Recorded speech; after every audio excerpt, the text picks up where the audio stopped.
ফুলশয্যার রাতে জানালা দরজা খুলে রাখতে চেয়েছিলেন উত্তম কুমার, কিন্তু কেন? সংক্ষেপে জানাবো এই মজার ঘটনা। ভিডিওটি শেষ পর্যন্ত দেখার অনুরোধ রইল। তরুণ কুমারের লেখা আমার দাদা উত্তম কুমার বইতে মহানায়কের বিয়ের নানান কীর্তি লিখেছিলেন তিনি, যার মধ্যে আলাদা করে উত্তম কুমারের ফুলশয্যার রাতের এক মজার কাণ্ড তুলে ধরেছিলেন তরুণ কুমার। মহানায়ক হয়ে ওঠার আগেই মা বাবার কথায় বিয়েটা সেরে ফেলেছিলেন উত্তম কুমার। তবে উত্তমের বিয়ের আসরে জাঁকজমকে কোনো ঘাটতি হতে দেননি তার আত্মীয় পরিজনেরা।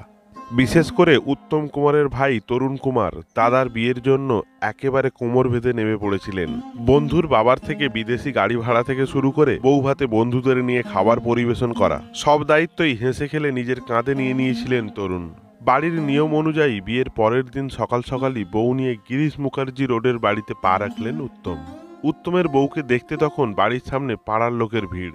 বরণডালা সাজিয়ে উত্তমের মা রীতিমতো কোলে করেই বৌমা গৌরী দেবীকে নিয়ে আসলেন ঘরে। সেদিন আড্ডা গান বাজনা ভরে উঠেছিল উত্তমের বাড়ি। কিন্তু মজার কাণ্ড ঘটল ফুলশয্যার সময়। যে ঘর উত্তম ও গৌরী দেবীর ফুলশয্যার জন্য সাজানো হয়েছিল, সেই ঘরেই ট্রাঙ্কের পিছনে লুকিয়ে বসেছিল উত্তমের বৌদি ও তার এক বোন। সেটা অবশ্য টের পেয়েছিল উত্তমের স্ত্রী গৌরী দেবী। উত্তম ঘরে ঢুকতেই ইশারায় সে কথা জানিয়েছিলেন গৌরী দেবী। তারপরই ট্রাঙ্কের কাছে গিয়ে উত্তমের অট্টহাসি। বোন ও বৌদিকে ট্রাঙ্কের পেছন থেকে বার করে উত্তম সোজা বলে উঠলেন, তোমরা আমার ফুলশয্যা দেখবে তো? বেশ, আজ আমি জানালা দরজা সব খুলে রাখছি। ট্রাঙ্কের পেছনে যাওয়ার কি দরকার? বারান্দা থেকে দেখো সব্বাই।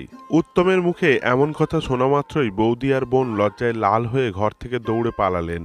উত্তম যে বরাবরই খুব রসিক মানুষ ছিলেন তা বুঝিয়ে দিয়েছিলেন এই ঘটনার মধ্য দিয়েই। শ্রদ্ধা ও প্রণাম জানাই আজ 24শে জুলাই, মহানায়কের প্রয়াণ দিবসে। ওল্ড গপ্প চ্যানেলের মাধ্যমে এক ছোট্ট মজার কাণ্ড আপনাদের সামনে তুলে ধরলাম। ভিডিওটি ভালো লেগে থাকলে চ্যানেলটি সাবস্ক্রাইব করে পাশে থাকুন। ধন্যবাদ।